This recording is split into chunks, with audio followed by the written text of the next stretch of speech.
Hello students, welcome to my channel exclusive geography. এবছর যারা class 10-এ পড়ছো,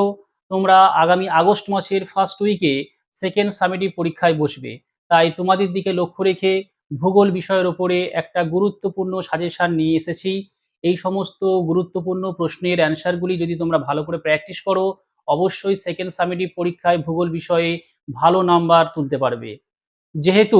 বিদ্যালয়ের সংশ্লিষ্ট শিক্ষক শিক্ষিকারা সেকেন্ড সামেটিভ পরীক্ষার প্রশ্নপত্র করে থাকেন, তাই সেদিকে লক্ষ্য রেখেই এই প্রশ্নপত্রগুলো সাজানো হয়েছে। সেকেন্ড সামেটিভ পরীক্ষায় ভূগোলের যে সিলেবাস রয়েছে, সেখানে প্রাকৃতিক ভূগোলের মধ্যে রয়েছে বায়ুমণ্ডল এবং বাড়িমণ্ডল। বাড়িমণ্ডলের অন্তর্গত দুটি অধ্যায়, সমুদ্র স্রোত এবং জোয়ার ভাটা। এছাড়া ভারতের যে অর্থনৈতিক পরিবেশ আছে, সেখানে অন্তর্ভুক্ত করা হয়েছে ভারতের কৃষি, ভারতের শিল্প, ভারতের জনসংখ্যা এবং ভারতের পরিবহন ও যোগাযোগ ব্যবস্থা। এই সমস্ত অধ্যায়ের উপরে কোন কোন গুরুত্বপূর্ণ 5 নাম্বার, 3 নাম্বার এবং 2 নম্বরের প্রশ্ন রয়েছে, সেইগুলো আজকের আমি তোমাদের সাথে বিস্তারিতভাবে আলোচনা করব। তাহলে আমরা দেখে নেব সেকেন্ড সামেটিভ পরীক্ষার গুরুত্বপূর্ণ প্রশ্নগুলি। সেকেন্ড সামেটিভ এভলিউশন 2024 প্রাকৃতিক ভূগোল অধ্যায় বায়ুমণ্ডল। বায়ুমণ্ডল অধ্যায় থেকে 2 নম্বরের যে গুরুত্বপূর্ণ প্রশ্নগুলি রয়েছে, সেগুলি হলো নিরপেক্ষ আর্দ্রতা, চিনুক, আন্তঃক্রান্তীয় সম্মিলন অঞ্চল বা আইটিসিজেড, বৈপরীত্য উষ্ণতা, শান্ত বলয় বা ডোলড্রাম, বায়ুমণ্ডল, অশ্ব অক্ষাংশ, লু, সমষ্ণরেখা, স্থলবায়ু ও সমুদ্রবায়ু, অ্যালবেডো, গর্জনশীল চল্লিশা, সমপ্রেশ রেখা, ফেরেল সূত্র, বিষম মণ্ডল, ওজোন স্তর, অধঃক্ষেপণ, অ্যারোজল, উষ্ণতা হ্রাসের স্বাভাবিক হ্রাস হার, ট্রোপোপজ, ওজোন গহ্বর, অ্যাডভেকশন, ইনসোলেশন, পৃথিবীর উত্তাপের সমতা, কোরিওলিস বল, তাপ বিষুব রেখা, বাইশ-ব্যালট সূত্র, ঘূর্ণবাত, প্রতীপ ঘূর্ণবাত, প্রত্যয়ন বায়ু, ঘূর্ণবাতের চক্ষু, জিওস্ট্রফিক বায়ু, জেট বায়ু, জেট বায়ুর বৈশিষ্ট্য, অধঃক্ষেপণ, জলবায়ু অঞ্চল, বৃষ্টিচ্ছায় অঞ্চল, সীমান্ত, সমবর্ষণ রেখা, কুয়াশা ও ধোঁয়াশার পার্থক্য, ধোঁয়াশা। বায়ুমণ্ডল অধ্যায় থেকে যে সমস্ত 3 নম্বরের অতি গুরুত্বপূর্ণ প্রশ্নগুলি রয়েছে, সেগুলি হলো বায়ুমণ্ডল উত্তপ্ত হওয়ার পদ্ধতি, অ্যানাবেটিক ও ক্যাটাবেটিক বায়ুর পার্থক্য, উচ্চস্থান শীতল হওয়ার কারণ, পৃথিবীর স্থায়ী বায়ুচাপ বলয়গুলি স্থান পরিবর্তনের কারণ, আয়ন বায়ুর প্রবাহপথে মহাদেশের পশ্চিমাংশে মরুভূমি সৃষ্টির কারণ, আয়ন বায়ু ও পশ্চিমা বায়ুর পার্থক্য, সমুদ্র বায়ু ও স্থলবায়ুর পার্থক্য, নিরপেক্ষ আর্দ্রতা ও আপেক্ষিক আর্দ্রতার পার্থক্য, উষ্ণতা বৃষ্টিপাত লেখচিত্রে ভূমধ্যসাগরীয় জলবায়ু চিহ্নিত করার 3টি যুক্তি। বায়ুমণ্ডল অধ্যায় থেকে 5 নম্বরের গুরুত্বপূর্ণ প্রশ্নগুলি হলো উষ্ণতা তারতম্যের ভিত্তিতে বায়ুমণ্ডলের স্তরবিন্যাস আলোচনা করো, বায়ুমণ্ডলের উষ্ণতার তারতম্যের কারণ, ওজোন স্তর অবক্ষয়ের প্রভাব, বায়ু চাপের তারতম্যের কারণ, চিত্রসহ পৃথিবীর বায়ুচাপ বলয়গুলির বর্ণনা, চিত্রসহ পৃথিবীর নিয়ত বায়ুপ্রবাহগুলির উৎপত্তি ও গতিপথ, চিত্রসহ পৃথিবীর বায়ুচাপ বলয়ের সাথে নিয়ত বায়ুপ্রবাহের সম্পর্ক, মৌসুমী জলবায়ু অঞ্চলের অবস্থান এবং মৌসুমী জলবায়ুর প্রধান প্রধান বৈশিষ্ট্য, মৌসুমী জলবায়ু ও ভূমধ্যসাগরীয় জলবায়ুর মধ্যে পার্থক্য। প্রাকৃতিক ভূগোলের বায়ুমণ্ডল অধ্যায় থেকে গুরুত্বপূর্ণ 2 নম্বরের প্রশ্নগুলি হলো সমুদ্র স্রোত, শৈবাল সাগর, হিমপ্রাচীর, মগ্নচড়া, নিউফাউন্ডল্যান্ড উপকূলে ঘন কুয়াশা ও ঝড়ঝঞ্ঝার কারণ, গ্র্যান্ড ব্যাংক, জায়র বা গায়র, সিজিগি, সাঁড়াসাঁড়ির বান, বান ডাকা, পেরিজি বা অনুভু অবস্থান, পেরিজিয়ান বা অনুভু জোয়ার। বায়ুমণ্ডলের গুরুত্বপূর্ণ 3 নম্বরের প্রশ্নগুলি হলো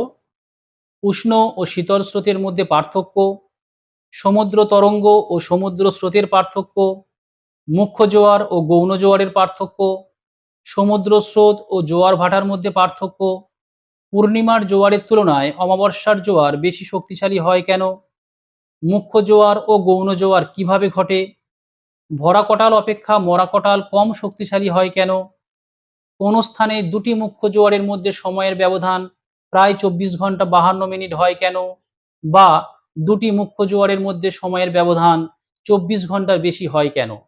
বায়ুমণ্ডল অধ্যায়ের গুরুত্বপূর্ণ 5 নম্বরের প্রশ্নগুলি হলো সমুদ্র স্রোত সৃষ্টির কারণ বা নিয়ন্ত্রক, চিত্রসহ জোয়ার ভাটা সৃষ্টির কারণ, জোয়ার ভাটার ফলাফল বা গুরুত্ব বা প্রভাব আলোচনা করো। তাহলে আমরা প্রাকৃতিক ভূগোল থেকে বায়ুমণ্ডল এবং বায়ুমণ্ডল অধ্যায়ের যে সমস্ত গুরুত্বপূর্ণ প্রশ্নগুলি দেখলাম, সেখানে 2 নাম্বার, 3 নাম্বার এবং 5 নাম্বারে আমরা ভাগ করেছি। এই সমস্ত প্রশ্নগুলো তোমরা ভালোভাবে প্র্যাকটিস করবে। এবারে আমরা দেখে নেব ভারতের অর্থনৈতিক ভূগোলের কোন কোন গুরুত্বপূর্ণ প্রশ্ন তোমাদের করতে হবে। আঞ্চলিক ভূগোলের অন্তর্গত ভারতের অর্থনৈতিক পরিবেশ অধ্যায়ের 2 নম্বরের গুরুত্বপূর্ণ প্রশ্নগুলি হলো সবুজ বিপ্লব, কৃষিকাজ, জীবিকা সত্তা ভিত্তিক কৃষি, অর্থকরী ফসল, তন্তু জাতীয় ফসল, মিলেট, জায়িদ ফসল, ভারতে মিলেট উৎপাদন হ্রাসের কারণ, বাণিজ্যিক ফসল, শিল্প, বিশুদ্ধ কাঁচামাল, অবিশুদ্ধ কাঁচামাল, দ্রব্য সূচক বা পণ্য সূচক, ভারতের একটি কৃষিভিত্তিক ও একটি বনজ ভিত্তিক শিল্পের নাম, লৌহ ইস্পাত শিল্পের প্রয়োজনীয় কাঁচামাল, ভারতের 3টি সংকর ইস্পাত কেন্দ্রের নাম, ভারতের রুর, সেল, কার্পাস বয়ন শিল্পের প্রয়োজনীয় কাঁচামাল, ভারতের ম্যানচেস্টার কার্পাস বয়ন শিল্পকে শেকড় আলগা শিল্প বলার কারণ, দক্ষিণ ভারতের ম্যানচেস্টার ইঞ্জিনিয়ারিং শিল্প বা পূর্ত শিল্প, গুচ্ছ শিল্প, ভারতের 2টি রেল ইঞ্জিন নির্মাণ কেন্দ্রের নাম, হালকা ইঞ্জিনিয়ারিং শিল্প, অনুসারী শিল্প, পেট্রোরসায়ন শিল্পের প্রধান কাঁচামাল,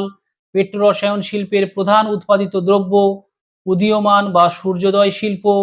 পেট্রোরসায়ন শিল্পকে উদীয়মান শিল্প বলার কারণ, পেট্রোরসায়ন শিল্পকে শিল্প দানব বলার কারণ, উত্তর,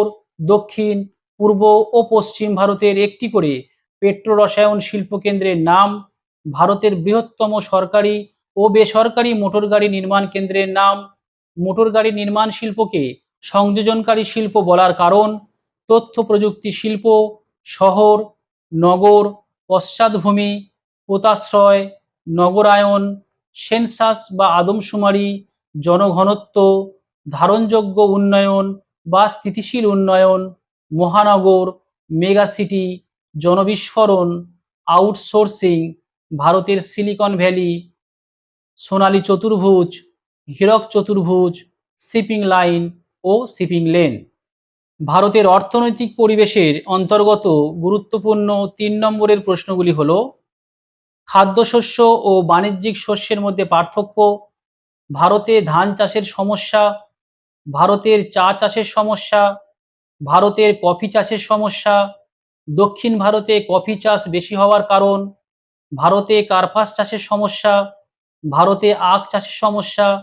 ঋতু অনুসারে ফসলের শ্রেণীবিভাগ, ভারতে উৎপাদিত কৃষিজ ফসলের শ্রেণীবিভাগ, রবি ও খারিফ শস্যের মধ্যে পার্থক্য, ভারতে গম উৎপাদনের সমস্যা বা ভারতে হেক্টর প্রতি গম উৎপাদন কম হওয়ার কারণ, উত্তর পশ্চিম ভারতে গম উৎপাদন বেশি হওয়ার কারণ বা উত্তর ভারতে বেশি গম চাষ হওয়ার কারণ, শীতকালে ভারতে গম চাষ হওয়ার কারণ, ভারতে পাঞ্জাব ও হরিয়ানা রাজ্যে কৃষি উন্নতির কারণ, বিশুদ্ধ কাঁচামাল ও অবিশুদ্ধ কাঁচামালের মধ্যে পার্থক্য, ভারতে দ্রুত জনসংখ্যা বৃদ্ধির প্রধান 3টি কারণ, ভারতের দ্রুত জনসংখ্যা বৃদ্ধির সমস্যা, সল্ট লেকে তথ্য প্রযুক্তি শিল্প গড়ে ওঠার 3টি কারণ, ভারতে সড়কপথের 3টি করে সুবিধা এবং অসুবিধা, ভারতের আকাশপথ পরিবহনের সুবিধা ও অসুবিধা, ভারতে জলপথ পরিবহনের গুরুত্ব অথবা জলপথকে উন্নয়নের জীবনরেখা বলার কারণ, পরিবহন ও যোগাযোগ ব্যবস্থার মধ্যে পার্থক্য, আধুনিক যোগাযোগ ব্যবস্থার মাধ্যম। ভারতের অর্থনৈতিক পরিবেশের গুরুত্বপূর্ণ 5 নম্বরের প্রশ্নগুলি হলো ভারতীয় কৃষি ব্যবস্থার প্রধান প্রধান বৈশিষ্ট্য, ভারতে ধান চাষের অনুকূল ভৌগোলিক পরিবেশ, ভারতে গম চাষের অনুকূল ভৌগোলিক পরিবেশ, ভারতে মিলেট চাষের অনুকূল ভৌগোলিক পরিবেশ, ভারতে চা চাষের অনুকূল ভৌগোলিক পরিবেশ, ভারতে কফি চাষের অনুকূল ভৌগোলিক পরিবেশ, ভারতে কার্পাস বা তুলো চাষের অনুকূল ভৌগোলিক পরিবেশ, পূর্ব ও মধ্য ভারতে অধিক সংখ্যায় লৌহ ইস্পাত শিল্পের কেন্দ্রীভবনের কারণ, পশ্চিম ভারতে পেট্রোরসায়ন শিল্পের কেন্দ্রীভবনের কারণ, ভারতে ইঞ্জিনিয়ারিং শিল্প গড়ে ওঠার কারণ, ভারতে মোটর গাড়ি বা অটোমোবাইল শিল্প গড়ে ওঠার কারণ, ভারতে তথ্য প্রযুক্তি শিল্পের উন্নতির কারণ, ভারতে শহর বা নগর গড়ে ওঠার কারণ, ভারতে নগরায়নের সমস্যা, ভারতের জনসংখ্যার অসম বন্টনের কারণ। জিওগ্রাফি সাজেশনের যে ২ নম্বরের প্রশ্নগুলো আমি দিয়েছি সেইগুলোকে আমি একটা বা দুটো শব্দে উল্লেখ করেছি। তোমরা এই সমস্ত প্রশ্নগুলোকে সংজ্ঞা আকারে বা বলতে কি বোঝো বা কাকে বলে এইভাবে প্র্যাকটিস করবে। সেকেন্ড সামেটিভ পরীক্ষায় যাতে তোমরা ভূগোলে বেশি নাম্বার পাও তার জন্য যে সাজেশনের ব্যবস্থা আমি করেছি তোমরা অবশ্যই এই সাজেশন দেখে অ্যান্সার রেডি করবে এবং আমি বিভিন্ন ভিডিওর মাধ্যমে এই অ্যান্সারগুলোকে ডিসকাস করে নেব।